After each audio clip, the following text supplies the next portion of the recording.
केदारनाथ यात्रा के मुख्य पड़ाव सोनप्रयाग और गौरीकुंड से लेकर सीतापुर तक बंद का ऐलान किया गया है। यह बंद का ऐलान 12 मई को किया गया है, यानी कल सोनप्रयाग से लेकर सीतापुर जो महत्वपूर्ण पड़ाव है वह बंद रहेंगे। बंद का कारण व्यापारियों को आक्रोश है। व्यापारियों में यह आक्रोश है कि उनकी जो समस्याएं हैं वह जिला प्रशासन नहीं सुन रहा है। इस समय हम सोनप्रयाग में मौजूद हैं। आप देख सकते हैं यात्रा का यह मुख्य पड़ाव है।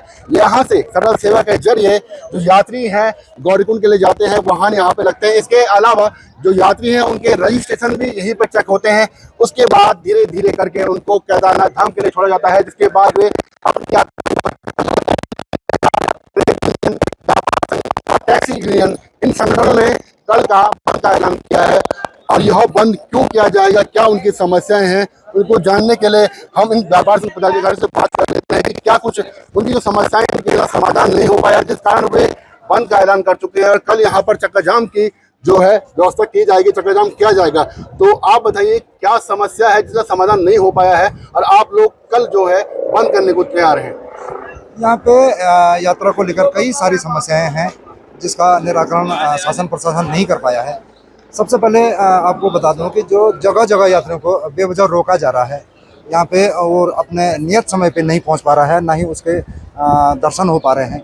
और यात्रियों को थोड़ा भी मौसम खराब होता है तो प्रशासन की तरफ से कह दिया जाता है कि यात्रा बंद हो गई है, 2 दिन के लिए यात्रा प्रशासन ने बंद कर दी है। तो इससे एक गलत मैसेज पूरे देश में जा रहा है कि यहाँ पे यात्री जो अपने घरों से फ़ोन करते हैं कि यहाँ पे पूरी यात्रा बंद हो चुकी है, तो इसका पूरा खामियाजा यहाँ के व्यवसायों के ऊपर पड़ रहा है, नकारात्मक प्रभाव पड़ रहा है। तो सरकार को इस तरह के परिणामों के बारे में पहले सोचना चाहिए। यहाँ पे पूर्णतः सारी व्यवस्थाएं हैं और स्थानीय लोगों की, रहने की, खाने की, ट्रांसपोर्टिंग स्टेशन की सारी व्यवस्थाएं स्थानीय लोगों की है, जबकि प्रशासन को सिर्फ उनके आवागमन की, सड़क सुविधाएं, शौचालय, पानी, लाइटिंग, इनकी व्यवस्थाएं सरकार को करनी चाहिए थी, लेकिन इसमें भी सरकार विफल साबित हुई है। तो मेरा सरकार से या प्रशासन से यही अनुरोध है कि इस तरह की भ्रामकता यहाँ पे न फैलाए। हमने कई बार अभी देखा है कुछ रजिस्ट्रेशन बंद किए गए। हाँ, इसका भी प्रभाव पूरी यात्रा पे पड़ेगा, व्यवसाय पे पड़ेगा, क्योंकि जबकि यहाँ पे पर्याप्त व्यवस्थाएं हैं स्थानीय की तरफ से। मौसम भी साफ हो चुका है। ये तो केदारनाथ है, यहाँ पे तो लगभग 1-2 दिन में मौसम खराब होता ही है, ऊंचाई वाला क्षेत्र है। तो इस तरह से प्रशासन को नहीं करना चाहिए कि अनाउंसमेंट कर दिया जाए कि यात्रा बंद हो चुकी है, 2 दिन के लिए यात्रा बंद है, आप जहाँ हैं वहीं रहे। तो इस तरह से एक नकारात्मक प्रशासन की व्यवस्थाओं से नाखुश हैं। बिल्कुल, हम प्रशासन की व्यवस्थाओं से नाखुश हैं। अभी देखा जाए तो सीतापुरी की मैं बात करूं तो वहाँ पे न तो सुलभ शौचालय है, न एक भी पेयजल स्टैंड है जहाँ पे यात्री पानी पी सके या प्रसाधन के लिए जा सके। तो हम प्रशासन को बताना चाहेंगे कि आप मुआयना कर लीजिए सीतापुर में, जबकि सबसे बड़ा हब है सीतापुर में।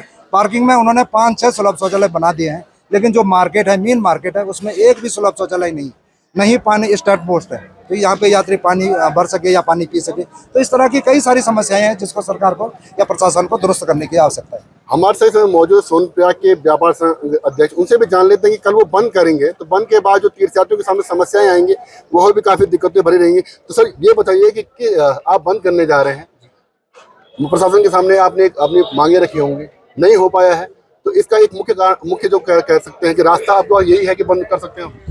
देखिए, अगर आदमी के पास कोई सॉल्यूशन नहीं मिलता है तो आदमी को मजबूरन बंद करना पड़ेगा। देखिए, 100 दिन की जिस समस्या को होना है उसको 1 दिन में निपटने के लिए या प्रशासन तो अपनी बात पहुंचाने के लिए कुछ न कुछ कदम उठाने के लिए व्यापारी मजबूर है। कोई व्यापारी नहीं चाहता कि इसका व्यापार बंद हो और उससे लाखों का नुकसान हो। ये सब करने के लिए अगर कोई व्यापारी मजबूर है तो उसके पीछे सिर्फ जिम्मेदार प्रशासन है। देखो, किसी शिकायत को अगर बार बार बोला जा रहा है, बार बार देखो, यात्री 2 बजे रात को सोनप्रयाग पहुंच रहा है। 4 दिन में जो यात्रा पूरी होनी थी ऋषिकेश से और केदारनाथ तक, और वापसी जाके 4 दिन में अधिक से अधिक समय अगर लगे, वो यात्रा 10 दिन में पूरी हो रही थी। प्रशासन की नाकामी है, बल्कि व्यवस्थाएं बुरी हैं। अब देखिए, मुख्य पड़ावों पे सोनप्रयाग, गौरीकुंड 20,000-25,000 लोगों के रहने की व्यवस्था है, लेकिन प्रशासन यात्रियों को गुमराह कर रहा है कि यहाँ पे फुल हो चुके हैं, 2,000-3,000 रुपये बेड में कमरे मिल जाएंगे तो बहुत ज़्यादा भीड़ होगी और बहुत महंगाई होगी। इससे ज़्यादा सस्ता क्या मिल सकता है बताइए। लेकिन प्रशासन इस तरीके की भ्रामकताएं फैला रहा है कि यहाँ पे व्यवस्था ही नहीं, व्यवस्थाएं प्रशासन की नहीं है। इस सोनप्रयाग बाजार में 10,000 यात्रियों के रहने की क्षमता है, 15,000 यात्रियों के रहने की क्षमता है, लेकिन यहाँ पे सिर्फ 10 सुलभ टॉयलेट्स बने हैं। बताओ, 10,000 लोग हैं जो निर्भर रहे हैं इस टॉयलेट्स पे और उनके लिए सिर्फ 10 टॉयलेट बने हैं। जब लाइन लगेगी तो आप सोचिए, यात्री हर चीज के लिए लाइन लगाए।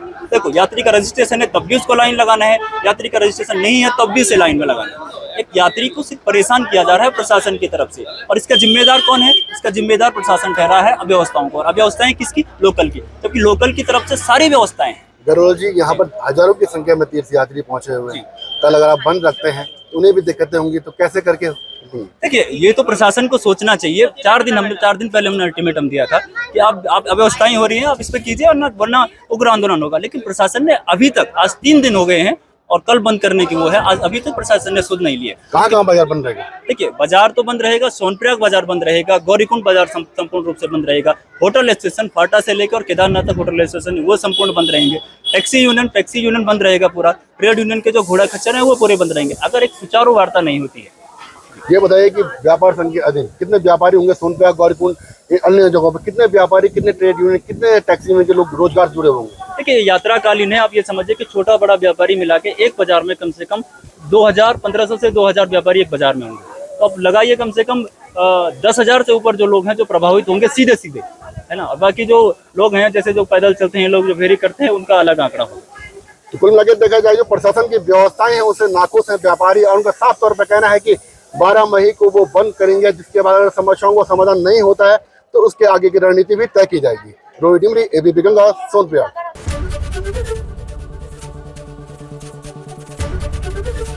एबीपी गंगा, खबर आपकी, जुबान आपकी।